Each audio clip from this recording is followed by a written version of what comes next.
Hello, hello. This is an impromptu live. I'm doing live because I just got off the phone with this wonderful lady who was just chatting to me about her something to do with her finances, and I thought perhaps this is a good time to hello, hi, how are you? You are there. This is all impromptu, so I hope you enjoy yourself. I just got off the phone with this wonderful lady who just told me she had some really difficult situation today with her finances. And of course, the bank is closed. She couldn't stay on the phone very long. And for that reason, I thought, so she called me to ask me what she could do. And one of the things that you have to remember during this time, especially after a long week, after a weekend, and you have been shopping or you went somewhere or use your debit card at a gas station and you're not sure, and you paid at the counter, it didn't go through, you did it again, things like that. So it's just a little FYI tonight. It's not going to be long. So she called, and what happened was she actually sent me a photo of her statement. She just happened she woke up and she said all morning something just kept telling her, check your bank account, check your bank account. So she finally, she couldn't shake it off. So she went around 12 and she checked her bank account and she saw a whole row, about 5 items that went through her account, but from the same place. And she hadn't even been there. So of course, panic set in. She called her bank and she was so just so exasperated or so worried or anxious, she couldn't even stay on the phone. She kind of just she couldn't wait because there was a waiting time. So she called me with that, and I told her, I said, you had to wait and calm yourself and go back and make the phone call. So I told her, go back and take a cup of water with you or tea or something and just sit and get a doodle pad and a pencil and doodle your life away while you're waiting to hear while you're holding. So she said, oh, it was just she couldn't sit still to do that. I said, try it, go back, and if you need to stand, if you need to put the phone down, put the phone down, put it on speakerphone. And I said, look at it that way. You are retired or you're at home, so you have the free time to just sit on the phone and wait. So anyway, the point is that she said she waited for 45 minutes. She called me and somebody got to her and she went through the whole thing with her. And she had these 5 items which were totaling about $400. Now she's on a fixed income, so she doesn't need that. And she called me because she knew about my banking experience. And the thing is that when something like that happens, and you see an item on your credit card or on your account, call your branch, not your branch, call the bank. It's no point going in. You have to still go through the same process. They know your habits. So for that, you should always know what was your last item you charged or what was your last item you bought or the last 3 items. So for this reason, you need to keep your receipts. You don't have to, always do that, but it's good to put them in one place when you can come home so you know where to find them if they need be. So, during difficult times, if we are having difficulty, so are some of the people that have nothing to do. So some of the people who are wicked and have to do things like that. So what you must remember is, if they are having those difficult times, they're going to look for ways to mess us up and take from us, not knowing, not caring whether you're a senior on a fixed income or whether you're a multimillionaire. The point is they get into your account, they take what they want, and then you have to try to explain to your bank or your financial institution, I didn't do that, I don't know. But they can only help you if you are aware of your finances. And this is the reason why I stress all the time. Get to know what you're doing. Look at your account. It doesn't matter how much money you have. If you've gone shopping, come home, put the receipts where you can find them. Whether it's a pot or a box on the kitchen counter, just dump them in one spot. If you need one, you go there to get them. I carry a special little makeup pouch in my purse, and all my receipts go there. I have a mysterious attitude about not keeping receipts with money, so I don't even keep them close to my credit cards or my debit card. Um, so anyway, they did tell her they would have to check it out and clear it, but as I told you once before, this type of things takes 3 to 6 weeks, or sometimes it can be more. Most likely, she will get her money back because it's went through a merchant, so they will stop it, and I don't know what action they'll take against that merchant or somebody at the merchant. So you have to be aware when you use your credit card, and nowadays everybody's in a rush, you go out, look to see what the charges are. Look at your total. Even when your things are in your basket and you're shopping, look at it, know the price. If something is $8.99, consider it 10. So you have an idea. If another one is $14.99, consider it 15. So that you know it's 25. So just round them off to the closest $5 or $10. So you have an idea that when you get at the cash register and she says it's $80, you're going to say, no, can I see my bill? Don't be afraid, or don't wait until you pay to ask what is it. They have a right to run the tape through for you, and you can look to see what you have.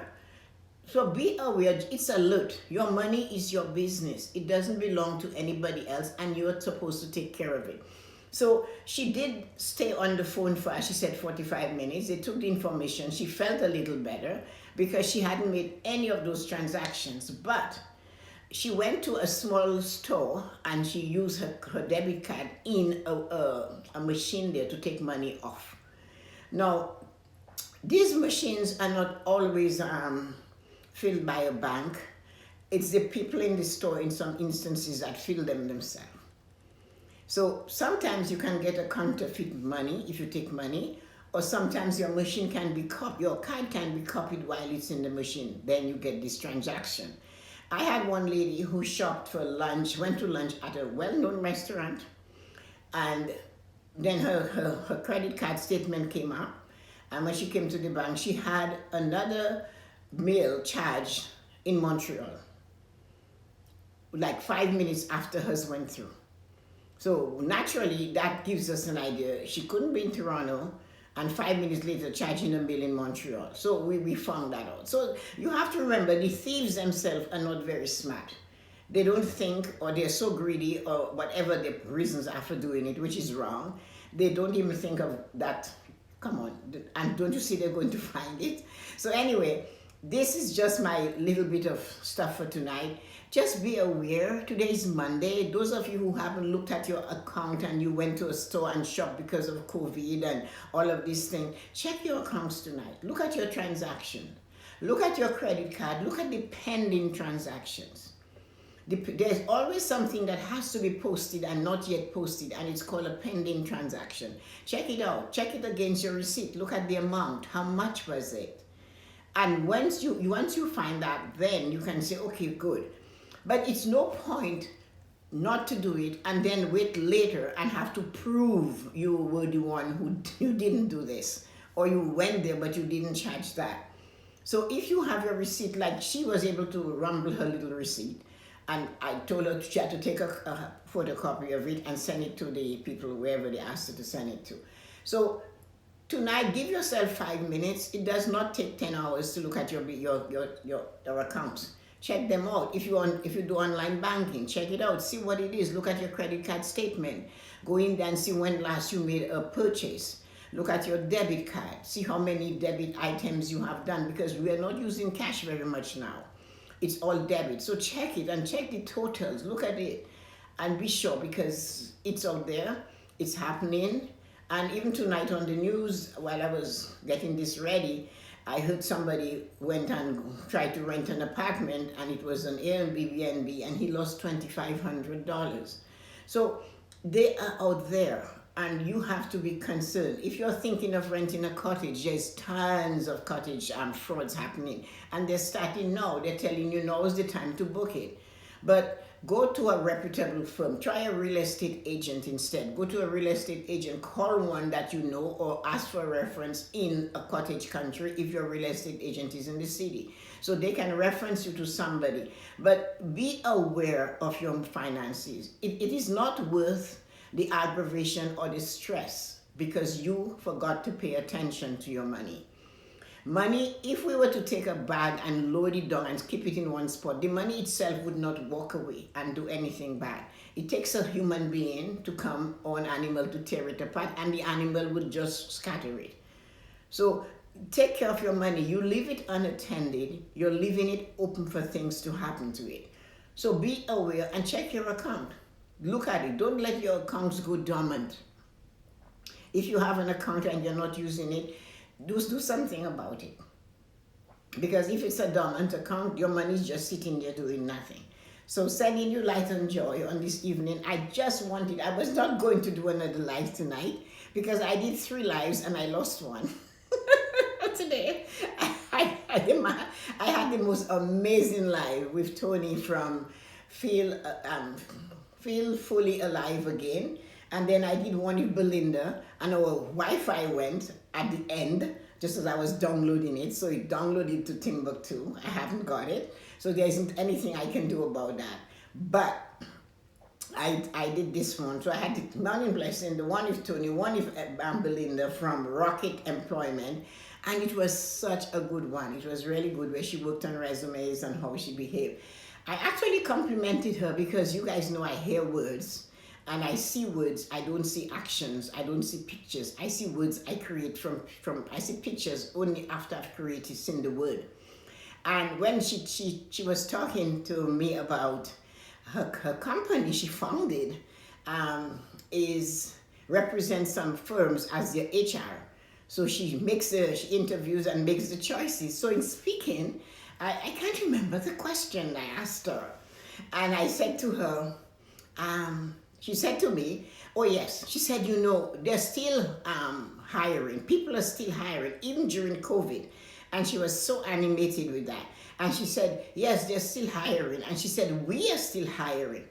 And I knew what she said, and you'd wonder why that small 2-letter word meant so much to me. And I said, listen, I need to compliment you. And right there and then I complimented her. She is working for these companies as their HR in her own business. So they hire her to find the right people for their jobs. She did not say, when she said it, she wanted to emphasize it. She put herself as part of the company. She is paid out from her business as a contractor to be the HR. And she used the word we, to say we are hiring. So she did not say the company that I represent is hiring. She said we are hiring. And when she said that, that was wonderful. That was the right way to say it. That was the right word. So if this company heard her, they can see she's somebody that has her own company and she's committed. When she's dealing with our stuff, she's referring to herself as we. And she is fabulous. I really, really enjoyed the interview with her, but unfortunately I lost it. And there's nothing we can do. And somebody said, why are you laughing about it? I said, well, why am I crying over it? I can't do a thing to find it. I have this wonderful, absolutely wonderful memory of the interview, and so does she. I told her and I apologized. But c'est la vie. What happened, you cannot change what happened, so you just have to go with this flow. So anyway, guys, thank you so much for hearing my rambling about this, but it was such a lovely interview. So sending you light and joy on this wonderful, cold, chilly evening. Have an absolutely amazing evening, and see you sometime. Bye. Thanks for coming, all of you. Sorry. Thanks, everybody, for visiting me. See, I have my things on. I'm so cold. I have no idea why. It's hot in here, they say, but I'm freezing. So talk to you later. Bye-bye.